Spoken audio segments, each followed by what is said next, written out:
till now in vertical circular motion, vertical circular motion. तो अभी तक हमने इस वर्टिकल सर्कुलर मोशन में जो इम्पॉर्टेंट पॉइंट्स पढ़ लिए हैं, कॉन्सेप्ट उसको कहना चाहिए। एक तो हमने फार्मूला पढ़ा है कि किसी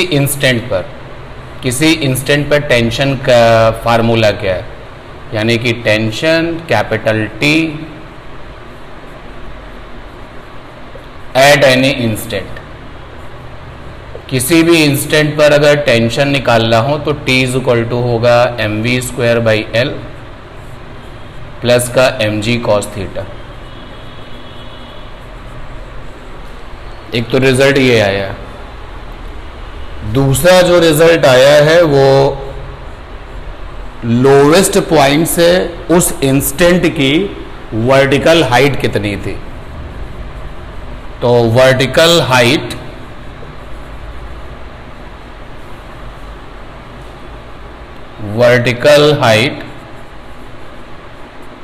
स्मॉल h वो निकल के आया था L minus L cos theta. अभी आपसे पूछेंगे, आप लोगों से पूछ लेंगे कि जो रिजल्ट लिखे गए उसमें से कौन क्या है, जैसे V क्या है, L क्या है, थीटा क्या है, H क्या है। तो वर्टिकल हाइट ये निकल के आई थी। और एक रिजल्ट निकल के आया था v² is equal to u² minus का 2gl ब्रैकेट में 1 माइनस cos थीटा। चेक करो ये तीन रिजल्ट आपके पास हैं कि नहीं है। ठीक है, तो वर्टिकल सर्कुलर मोशन की ये बैकबोन है। ये तीन रिजल्ट अगर आपके हैं, आपके पास हैं, तो आप समझ लीजिए कि आप कोई भी क्वेश्चन कर सकते हैं। तो अब आप हमें ये बताइए कि जहां जहां पर ये v दिख रहा है, ये v क्या है, व्हाट इज v? वेलोसिटी। इतना बोलने से काम नहीं बनेगा। What is v? आप इसको लिखो वेलोसिटी, आप इसको लिखो speed at any instant. Circular motion करने वाला जो ऑब्जेक्ट है, जो पार्टिकल है, उसकी किसी इंस्टेंट पर स्पीड क्या है। अगर मैं सपोर्टिंग डायग्राम बनाऊं, ये वर्टिकल सर्कुलर मोशन में सर्कुलर पाथ, ये सेंटर हो गया, मान लेते हैं सेंटर O है, और ये हमारा लोवेस्ट पॉइंट है। इसके नीचे पार्टिकल नहीं होगा वर्टिकल सर्कुलर मोशन करने वाला। लोवेस्ट पॉइंट पर जो स्पीड हमने सपोज की थी, वेलोसिटी सपोज की थी, वो u है। और एट एनी इंस्टेंट मान लिया था कि हमारा ये पार्टिकल यहां पहुंच गया है। तो इस इंस्टेंट पर जो स्पीड है वो v है, और ये लगातार वेरी करती है। v जो है वेलोसिटी है एट एनी इंस्टेंट, और समझ में आना चाहिए जब किसी इंस्टेंट पर ये स्पीड है तो कंटिन्यूअसली क्या करेगी, वेरी करेगी। इंस्टेंट के अकॉर्डिंग क्या करेगी, वेरी करेगी। थीटा यहां पर क्या है, थीटा ये आपका वर्टिकल हो गया भाई, ये रस्सी आपकी वर्टिकल में है। अब इंस्टेंट पर जाने के बाद में ये थीटा उसका क्या हो गया, एंगुलर डिस्प्लेसमेंट। या फिर आप ये कह सकते हो कि पार्टिकल की उस इंस्टेंट पर जो पोजीशन है, उस पोजीशन पर जितना भी एंगुलर डिस्प्लेसमेंट है, तो थीटा को यहां पे कहना चाहिए angular displacement. Angular displacement at any instant, at any instant. Lowest point को लास्ट वाली क्लास में हमने कैपिटल A लिखा था, और मोशन करते हुए अगर ये पार्टिकल हाईएस्ट पॉइंट पर पहुंचा तो उसको हमने B लिखा था। और कभी ना कभी सिचुएशन कुछ इस तरीके के भी आएगी जब स्ट्रिंग क्या बन जाएगी, हॉरिजॉन्टल बन जाएगी, और इस पॉइंट को हमने C लिखा था। ये H क्या है, लोवेस्ट पॉइंट से इंस्टेंट पॉइंट की वर्टिकल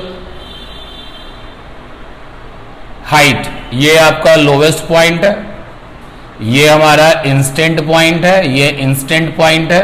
किसी इंस्टेंट पर ऑब्जेक्ट हमारा ये है, और अगर आप कंपेयर करेंगे लास्ट वाली क्लास से तो इस पॉइंट को हम लोगों ने इस इंस्टेंट पॉइंट को P लिखा था, तो लोवेस्ट पॉइंट से इंस्टेंट पॉइंट कितना वर्टिकल हाइट पर है वो h था। L रस्सी की लंबाई है, उस बनने वाले सर्कल का रेडियस भी है, U क्या है, लोवेस्ट पॉइंट पर स्पीड है। ये 3 फार्मूले आपके पास हैं, चेक कर लीजिए कहीं कोई फार्मूला मिसिंग तो नहीं है। तो अब इसी के हमें एप्लीकेशन करना है। जितना भी rest of the vertical circular motion है, वर्टिकल सर्कुलर मोशन में अब जो भी बचा हुआ है वो केवल इन रिजल्ट्स पर होगा। जैसे एक केस है कि वर्टिकल सर्कुलर मोशन में जो ऑब्जेक्ट है, जो पार्टिकल है, just reaches at the highest point. इस स्टेटमेंट का क्या मतलब है? इन ए वर्टिकल सर्कुलर मोशन जो ऑब्जेक्ट है just reaches at the highest point. इसका यह मतलब है कि हाईएस्ट पॉइंट पर पहुंचने के बाद में रस्सी क्या हो गई है, ढीली हो गई है। और इसलिए अगर रस्सी ढीली हो जाएगी तो वो सर्कुलर मोशन नहीं कर पाएगा। वहां पे हाईएस्ट पॉइंट पर पहुंचने के बाद में रस्सी ढीली होगी और वो झटके के साथ क्या होगा, नीचे गिर जाएगा। इसका मतलब ये है। तो इसको डिस्कस करना है, ठीक है। अब इस वर्टिकल सर्कुलर मोशन में हम लोग एक एप्लीकेशन करने वाले हैं जहां पर उसने एक स्टेटमेंट दिया है। जरा ये स्टेटमेंट लिखते हैं, सुनिए क्या है। कह रहा है कि in vertical circular motion, vertical circular motion में जो ऑब्जेक्ट था, जो पार्टिकल था, ऑब्जेक्ट ब्रैकेट में particle just reaches eight highest point, eight highest point. इसका हमें मतलब समझना पड़ेगा और फिर इसका मतलब समझने के बाद में इस पूरी सिचुएशन में बहुत कुछ डिस्कस करना पड़ेगा। ऑब्जेक्ट जो था वो just reaches at the highest point, उसका मतलब यार ये है, just reaches at the highest point पर क्या मतलब है? ऑब्जेक्ट चला यहां से, देखिए लोवेस्ट से चल रहा है, चल रहा है, चल रहा है, चल रहा है, चल रहा है, चल रहा है, और कहां पहुंच गया? हाईएस्ट पर पहुंच गया। और हाईएस्ट पर पहुंचने के बाद में ये नीचे क्यों आ गया? क्योंकि रस्सी क्या हो गई थी, ढीली हो गई थी, स्लैक हो गई थी। तो ये जो लिखा हुआ है just reaches at the highest point, इसका सीधा मतलब ये है, फिजिक्स में इसका मतलब ये है कि हाईएस्ट पॉइंट पर पहुंचने के बाद में रस्सी ढीली हो गई और टेंशन क्या हो गया?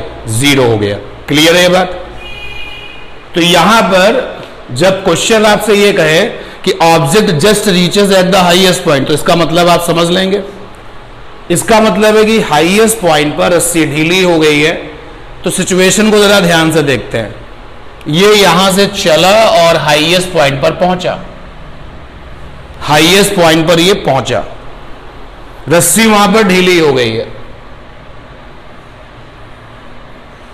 तो हमने कहा कि मान लेते हैं कि हाईएस्ट पॉइंट पे जो स्पीड है वो vb है और हाईएस्ट पॉइंट पे रस्सी ढीली हो गई है, तो हाईएस्ट पॉइंट पर पहुंचने पर जो टेंशन है वो क्या हो गया है?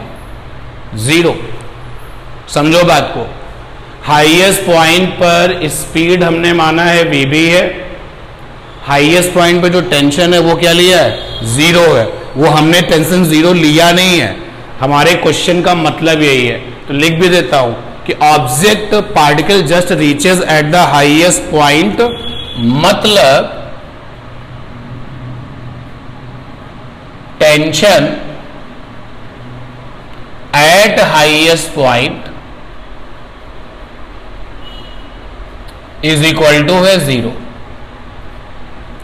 तो अब हमें डिस्कस करना है कि ये जब सब कुछ हुआ है तो A पर कितना टेंशन था, A पर कितनी स्पीड थी, पार्टिकल जब मूव कर रहा था तो C पर कितना टेंशन था, C पर कितनी स्पीड थी, और B पर कितना टेंशन था और B पर कितनी स्पीड थी। B पर जो टेंशन क्या था? 0। ये आपके बेसिक लिखे हुए हैं। अब ये जो बेसिक लिखा हुआ है इसको जरा अप्लाई करो भाई, ध्यान देना इधर। ये टेंशन का फार्मूला लिखा हुआ है, ये ओरिजिनल फार्मूला टेंशन का लिखा हुआ है कि टेंशन इज इक्वल टू होता है mv² बाई एल और प्लस का mg cos थीटा, जहां पर m हमारे पार्टिकल का मास है। तो इस ओरिजिनल फार्मूले को मैं बॉक्स में बंद करता हूं और मेरी आपसे रिक्वेस्ट है कि इस फार्मूले को बी पॉइंट पर अप्लाई करो। तो एट बी पॉइंट, इस फार्मूले को बी वाले पॉइंट पर अप्लाई करें तो टेंशन का मतलब हो जाएगा tension at B point, m for mass और v का मतलब हो गया स्पीड एट बी पॉइंट। तो स्पीड को हमने क्या लिखा है, vb लिखा है। l for length of the रस्सी mg, और हाईएस्ट पॉइंट पर जब ये ऑब्जेक्ट पहुंचेगा तो थीटा की वैल्यू कितनी होगी, थीटा की वैल्यू कितनी होगी 180 सुनाई पड़ रहा है। पूरी क्लास बताए थीटा की वैल्यू कितनी होगी हाईएस्ट पॉइंट पर। ये लोवेस्ट पॉइंट है, ये थीटा कितना हो गया 90। हाईएस्ट पॉइंट पर जब पहुंचेगा तो थीटा की वैल्यू कितनी हो जाएगी 180 हो जाएगी। तो हाईएस्ट पॉइंट पर जब पहुंचेगा तो थीटा की वैल्यू 180 हो जाएगी। रख दिया मैंने 180। क्लियर है बात। लेकिन क्वेश्चन की जो लैंग्वेज है, क्वेश्चन का जो स्टेटमेंट है, उसका जो मतलब है कि हाईएस्ट पॉइंट पर रस्सी ढीली हो गई है। तो एट हाईएस्ट पॉइंट रस्सी ढीली हो गई है, स्ट्रिंग बिकम्स लैक। रस्सी जो है वो ढीली हो चुकी है, ढीली हो गई है। सो टीबी इज इक्वल टू क्या हो जाएगा 0। रस्सी अगर ढीली होगी तो टेंशन फिर नहीं आएगा। तो यहां पर जो टीबी है उसकी जगह पे लिख दिया 0, mv² अपॉन में l। और cos 180 की वैल्यू क्या होती है -1। यहां साइड में लिख देते हैं cos 180 होता है -1। तो यहां पर आ जाएगा माइनस का mg, इधर ले जाओ, mg इज इक्वल टू हो जाएगा mv² अपॉन में l। m से m कैंसिल हो गया, vb² इक्वल टू आ गया gl। तो vb इज इक्वल टू कितना आ गया √gl। क्वेश्चन कहता है कि जब ऐसा हुआ है तो लोवेस्ट पॉइंट पे स्पीड बताओ, हमको बताना है। लोवेस्ट पॉइंट पे टेंशन बताओ, हमें बताना है। जब स्ट्रिंग हॉरिजॉन्टल हो गई थी उस समय टेंशन कितना था, उस समय स्पीड कितनी थी, ये भी हमें बताना है। और हाईएस्ट पॉइंट पर पहुंचने पर स्पीड कितनी है वो हमने निकाल ली है √gl, जहां पर l रस्सी की लंबाई होगी जो कांस्टेंट होगी, g की वैल्यू क्या होगी फिक्स होगी। तो हाईएस्ट पॉइंट पर जब वो पहुंचा है, रस्सी ढीली हो गई है, तो स्पीड इतनी रही होगी। क्लियर। अब हमें डिस्कस करना है कि लोवेस्ट पॉइंट पर कितना टेंशन होगा, लोवेस्ट पॉइंट पर कितनी स्पीड होगी, तो वो भी निकालना है। ये बॉक्सेस बहुत इंपॉर्टेंट होने वाले हैं। एक बॉक्स और बनाते हैं यहीं पर, क्योंकि these boxes are the concept. एक बॉक्स है v² is equal to u² minus का 2gl, ब्रैकेट में 1 - cos थीटा। चलिए इसको लगाइए b पर, जैसे इसको अप्लाई किया था b पर, ऐसे इस फार्मूले को अप्लाई करिए b पर। v का मतलब क्या होता है इंस्टेंट वाली स्पीड। तो मेरा इंस्टेंट क्या है हाईएस्ट पॉइंट है, तो हाईएस्ट पॉइंट पर स्पीड कितनी होगी vb। तो जहां पर v है वहां पे आ जाएगा vb। u क्या होता है भाई लोवेस्ट पॉइंट पर स्पीड। तो u का मतलब है लोवेस्ट पॉइंट पर स्पीड कितनी है u पर, लोवेस्ट पॉइंट पर u ही है, तो लोवेस्ट पॉइंट पर स्पीड u ही है। माइनस का 2gl, हाईएस्ट पॉइंट पे जब ऑब्जेक्ट पहुंचा है तो थीटा की वैल्यू कितनी है 180 है, तो cos थीटा, थीटा की वैल्यू 180 लिखे। अब cos 180 आपका होगा -1, तो यहां से जो -1 मिलेगा उस नेगेटिव को क्या बना देगा प्लस। तो यानी कि रिजल्ट आ जाएगा v² b u² और ये अंदर का ब्रैकेट ओवरऑल कितना आ जाएगा 2, हाँ ना बोलो, और ये 2 2 से 4 यानी कि आ जाएगा 4gl। ठीक है, क्लियर है। अब vb की वैल्यू कितनी मिली है √gl मिली है, तो vb की जगह पर वैल्यू लिखी √gl, तो √gl का स्क्वायर। यहां पर है यू स्क्वायर माइनस का 4gl, हट जाएगा, ये gl आ जाएगा, यू स्क्वायर आ जाएगा, 4gl आ जाएगा, यहां से यू स्क्वायर की वैल्यू आ जाएगी 5gl, तो यहां से लोवेस्ट पॉइंट पर स्पीड आ जाएगी √5gl। हाईएस्ट पॉइंट पर स्पीड आ चुकी है, लोवेस्ट पॉइंट पर स्पीड आ चुकी है, हाईएस्ट पॉइंट पर टेंशन तो क्वेश्चन के अकॉर्डिंग आ चुका है कि क्या है, 0। अब लोवेस्ट पॉइंट पे टेंशन चाहिए,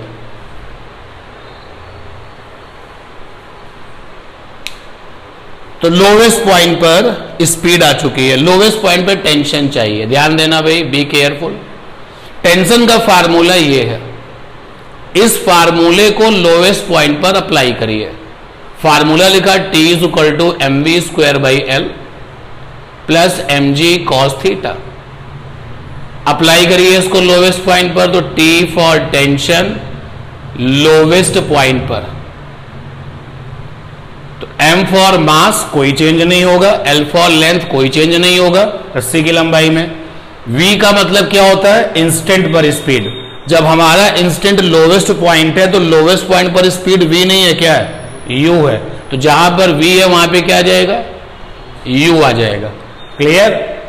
और जब अपना ऑब्जेक्ट लोवेस्ट पॉइंट पर होगा तो थीटा की वैल्यू क्या हो जाएगी, 0, क्योंकि अब आपका ऑब्जेक्ट लोवेस्ट पॉइंट पर, थीटा की वैल्यू क्या हो जाएगी, 0। क्लियर है ये बात, पक्का।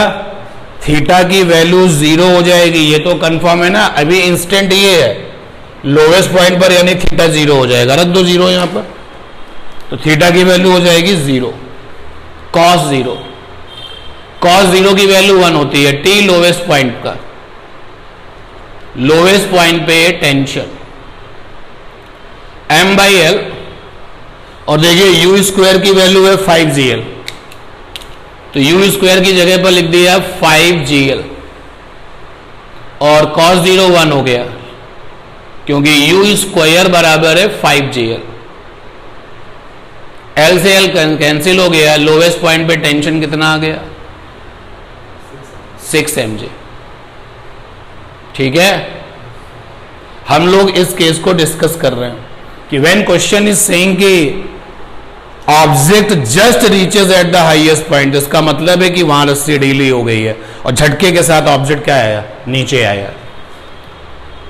अब अभी ये पॉइंट रह गया है C वाला, तो C वाले पे कितनी स्पीड होगी, C वाले पे कितना टेंशन होगा, ये पे निकालना है। Go for this. तो C पॉइंट पर, C पॉइंट एक ऐसा पॉइंट है जिसको कि क्वेश्चन में अदर वे से भी वो कह सकता है।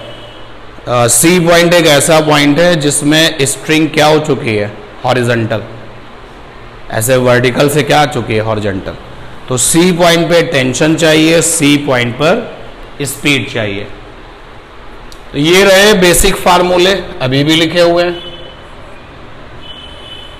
तो इस फार्मूले को अप्लाई कर दो C पॉइंट पर, एट पॉइंट C।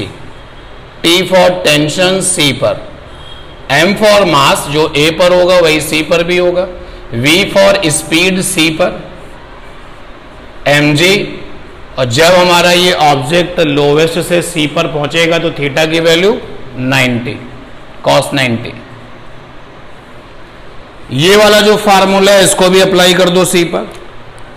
V माने इंस्टेंट स्पीड, तो C पर पहुंचने के बाद में इंस्टेंट स्पीड हो जाएगी V एट C।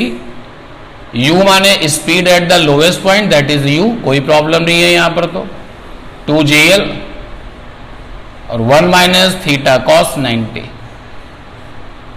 cos 90 0। तो यहां से आ गया V² C। अब U की वैल्यू निकल के आई है √5gl होल स्क्वायर। आपके पास में नोट है कि लोवेस्ट पॉइंट पे U निकला था √5gl, cos 90 0 खत्म हो गया, माइनस का 2gl, तो यहां पर C पर स्पीड आ जाएगी 5gl, माइनस का 2gl कितना आ गया, √3gl। या चलिए अभी एक लाइन और लिख दिया जाए, तो C पर स्पीड आ जाएगी √3gl। ठीक है, टेंशन निकालते हैं C पर, M/L, सी पर जो स्पीड आ रही है वो 3gl आ रही है स्क्वायर में, cos 90 जीरो हो जाएगा, एल से एल कट गया, टेंशन कितना आ गया 3 mg। वो क्वेश्चन कंप्लीट हुआ कि अगर वो ये क्वेश्चन में लिखा हुआ है, ये मेंशन किया हुआ है कि in a vertical circular motion particle reaches, just reaches, not reaches, particle just reaches at the highest point, तो इस सिचुएशन में आपने बहुत बड़े बड़े काम कर दिए हैं। सबसे पहले आपने बता दिया है जो अभी रिजल्ट आया है, जरा उसकी समरी बना लेते हैं कि एट हाईएस्ट पॉइंट अगर हम बात करें तो हाईएस्ट पॉइंट पर जो टेंशन है वो जीरो है और हाईएस्ट पॉइंट पर जो स्पीड है वो √GL है। अगर हम लोवेस्ट पॉइंट पर बात करें, एट लोवेस्ट पॉइंट, तो लोवेस्ट पॉइंट पर जो टेंशन आया है वो आया है 6 mg और जो स्पीड आई है u वो आया है √5gl। और हम अगर बात करें वो वाला पॉइंट जिसमें स्ट्रिंग हॉरिजॉन्टल हो गई है, स्ट्रिंग बिकम हॉरिजॉन्टल, ऐसा पॉइंट जिसमें मोशन करते समय स्ट्रिंग हॉरिजॉन्टल हो गई है, तो उस वाले केस में अगर हम डिस्कशन करें तो टेंशन आया है 3 mg, अभी भी लिखा हुआ है, और स्पीड कितनी आई है √3gl। ठीक है। अब एक लास्ट पॉइंट इस ऑब्जेक्ट में, इस पर्टिकुलर में और है, हाईएस्ट पॉइंट पर पहुंचने के बाद just reaches at the highest point, object जो है just reaches at the highest point पे पहुंचा है, ये लोवे से चला, रस्सी ढीली हो गई, जैसे मैंने दिखाया वैसे गिरेगा या उसके गिरने का तरीका कुछ और होगा। जब रस्सी ढीली हो गई है तो जैसे मैं आपको प्रैक्टिकली दिखा रहा हूं ऐसे गिरेगा या कुछ अलग तरीके से गिरेगा। देखो ये कैसे गिर रहा है, ड्रॉप वाली सिचुएशन में, तो ये ड्रॉप वाली सिचुएशन में गिरेगा या किसी और तरीके से गिरेगा। हाईएस्ट पॉइंट पे पहुंचने के बाद ऑब्जेक्ट हाईएस्ट पॉइंट पर पहुंचेगा तो वो झटके से ड्रॉप वाली कंडीशन में गिरेगा जैसे मैं आपको बार बार दिखा रहा हूं, या कुछ अलग ही सीन होगा उसके गिरने का। सोचो और बताओ, तब तक हम डायग्राम बना लेते हैं। आप बताइए, मैं ये सर्कुलर का एक बार फिर से ट्रेजेक्ट्री बना देता हूं। ये सेंटर है, यहां से वो दौड़ा u स्पीड से जा रहा है, moving moving moving moving moving, just reaches at the highest point. यहां पे टेंशन जीरो हो गया तो वो झटके से जस्ट नीचे गिर पड़ेगा, वर्टिकली डाउनवर्ड सिचुएशन को फिर से देखो, ये यहां गया, गिर पड़ा, फ्री फॉल हो गया एक तरीके से। ये क्या हुआ, फ्री फॉल, क्योंकि छोड़ देना मतलब फ्री फॉल। इसका फ्री फॉल होगा क्या या फ्री फॉल नहीं होगा? इसका फ्री फॉल क्या होगा फिर, ये प्रोजेक्टाइल करके आएगा, क्योंकि हाईएस्ट पॉइंट पर वो है। बिल्कुल सही बात है कि हाईएस्ट पॉइंट पर है, हाईएस्ट पॉइंट पे जो टेंशन है वो जीरो हो गया है। हाईएस्ट पॉइंट पर ऑब्जेक्ट है और टेंशन जीरो हो गया है, रस्सी वहां पे स्लैक कर गई है, रस्सी ढीली हो गई है, लेकिन हाईएस्ट पॉइंट पर उसके पास ये हॉरिजॉन्टल स्पीड है। और कितनी हॉरिजॉन्टल स्पीड है, √5gl, sorry √GL। Highest point पे जो स्पीड है वो है √GL, नॉट 5gl। तो ये कौन सा केस बन गया, ऊंचाई वाला प्रोजेक्टाइल मोशन। तो ये जब गिरेगा तो वैसे नहीं गिरेगा जैसे हम दिखा रहे थे, ये पैराबोलिक पाथ बनाते हुए नीचे आएगा। तो एक पॉइंट यहां पर और ऐड कर दें जो कि बड़ा ही स्पेशल है. Now you can note all these things कि एट हाईएस्ट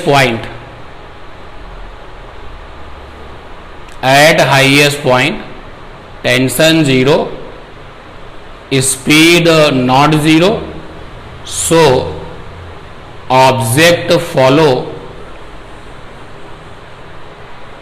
प्रोजेक्टाइल मोशन.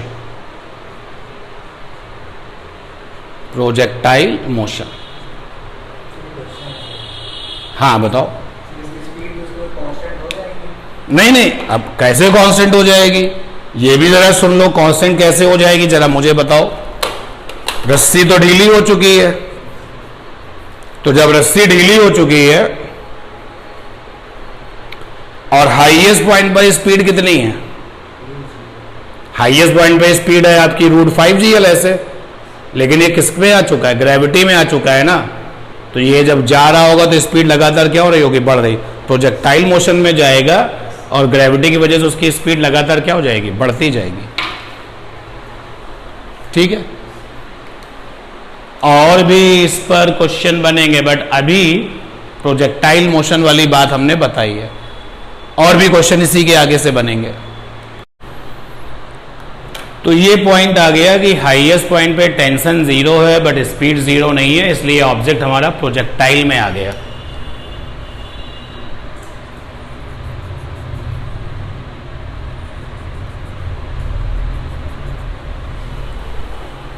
ये रहा सेंटर, ऑब्जेक्ट चला था यू स्पीड से,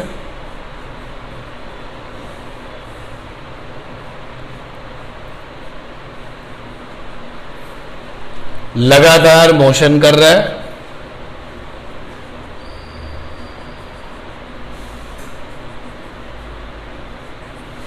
और एनी हाउ अब वो हाईएस्ट पॉइंट पे पहुंच गया. तो क्या ये आगे का जो ये सर्कुलर पाथ है क्या वो बन पाएगा? वो तो छोड़ चुका होगा सर्कल, क्योंकि just reaches eight the highest point है. तो ये वाला जो सर्कल आप देख रहे हैं ये बन थोड़ी ना पाएगा, क्योंकि यहां से जो रस्सी है वो स्लैग कर जाएगी. तो ये वाला सर्कल तो नहीं बन पाएगा. ये बात समझ आ रही है? क्या ये सर्कल बन पाएगा? बताओ. नहीं बन पाएगा ना, क्योंकि हाईएस्ट पॉइंट पर आने के बाद में ये हाईएस्ट पॉइंट पर पहुंचा है, ये रस्सी ढीली हो गई है, तो अब ये अपनी v स्पीड से वही प्रोजेक्टाइल मोशन में आ गया. तो एक तरीके से देखा जाए कि यहां पर जो सर्कुलर पाथ है वो कैसा बनेगा? सेम ही बनेगा, आधा बनेगा. अब यहां पर इसके पास स्पीड है, लेकिन ये स्पीड है, और कितनी स्पीड है? √GL है. ये देखिए लिखा हुआ है. कुछ समय बाद मान लेते हैं कि हम यहां पर पहुंच गए, इस जगह पर, तो इस पॉइंट पर स्पीड तो ये वाली रहेगी, क्योंकि हॉरिजॉन्टल स्पीड तो बदलती नहीं है. कुछ वर्टिकल स्पीड भी आ जाएगी. नहीं आ जाएगी? तो अब हमारे ऑब्जेक्ट के पास में नेट वाली स्पीड ये होगी, नेट वाली वेलोसिटी ये होगी. अब वो यहां पहुंच गया, मान लेते हैं यहां से यहां पहुंच गया. हॉरिजॉन्टल वाली स्पीड तो चेंज नहीं होती है, वर्टिकल वाली और ज्यादा हो जाएगी. आप मेरी फीलिंग समझो. अभी मैंने वर्टिकल वाली स्पीड का एरो इतना लंबा बनाया है, बट अब देखिए थोड़ा सा लंबा एरो कर दिया, मतलब स्पीड क्या हो गई? ज्यादा. तो अब ये नेट वाली स्पीड जो है ये हो जाएगी. यानी हमारा ये जो ऑब्जेक्ट है पैराबोलिक पाथ बनाते हुए आगे क्या करेगा? मोशन करेगा. नेक्स्ट वाली क्लास में हम कुछ न्यूमेरिकल करेंगे इसी से आगे. जैसे यहां से गया, पूछा गया बताइए 10 सेकंड बाद उसकी क्या सिचुएशन होगी. 10 सेकंड बाद मैं स्पीड पूछूंगा, 10 सेकंड बाद कुछ और भी पूछ सकता हूं. और एक सिचुएशन और देखिएगा, बड़ी मजेदार सिचुएशन आएगी. ये देखिए, ये हाईएस्ट पॉइंट, याद रखना ये तो फिक्स पॉइंट है ना, सेंटर ये. अब ये पैराबोला में जा रहा है, रस्सी ढीली है, ढीली है, ढीली है. पैराबोला में जा रहा है, अब ये नीचे आया, जैसे जैसे नीचे आएगा इस रस्सी में क्या आने लगेगा, टेंशन आने लगेगा। तो सारे के सारे केसेस डिस्कस करेंगे, डायग्राम ही अपडेट कर लीजिए, बड़ी मज़ेदार सिचुएशन बनेगी।